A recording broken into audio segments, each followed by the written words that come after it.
Nous sommes arrivés sur Gibec dans les années 70, en 73. L'exploitation ici comptait une vingtaine d'hectares à cette époque-là. À l'heure actuelle, on est sur plus ou moins 40 hectares. C'est une ferme plutôt élevage, je vais dire, axée à 90% sur l'élevage. Je vais dire 35 hectares de la ferme servent à nourrir le troupeau. Ici, on fait partie d'une coopérative aussi de la région de Hatt, la coopérative Coprocin, qui s'occupe, je vais dire, de commercialiser pour moi ma viande, mais qui s'occupe de tous les produits des différents fermiers de la région. Donc, je dis, moi, c'est un beau débouché. Et dans le cadre de la coopérative, on voudrait aller, et on va vers cette direction-là, le plus d'autonomie possible sur la ferme, en utilisant le moins d'intrants.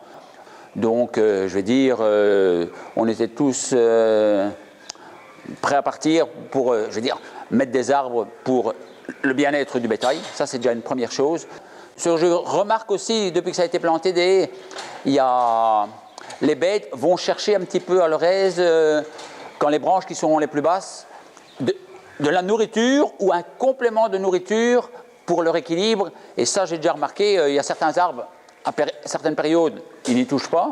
Et d'autres périodes, vraiment, ils vont chercher les branches, comme si pour trouver un équilibre dans leur complément d'alimentation. Et ça, je crois que c'est un sujet très important quand même. Et bon, c'est un tout petit, là je le pense aussi, un tout petit complément de nourriture. Je vais dire, voilà, moi je suis fort juste en surface pour le nombre de bêtes. Donc les bêtes peuvent aller chercher, oui, voilà, un petit peu à gauche, à droite, un petit complément et un équilibre. Ça là, j'en suis certain. Pour l'instant, je suis occupé de monter une pince pour vraiment aller chercher l'arbre individuellement, une pince avec une cisaille.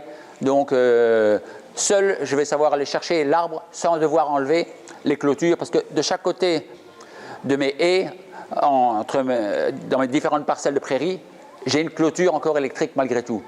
Pour que les bêtes ne mangent pas les écorces, surtout quand ils sont jeunes, des arbres, parce que ça c'est le problème, il faut protéger les arbres en début de plantation.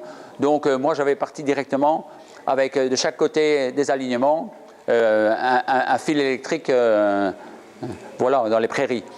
Mais quand il y a quelques arbres seulement à aller chercher, je vais pouvoir aller le chercher maintenant, le prendre et venir le déposer sans devoir enlever les fils.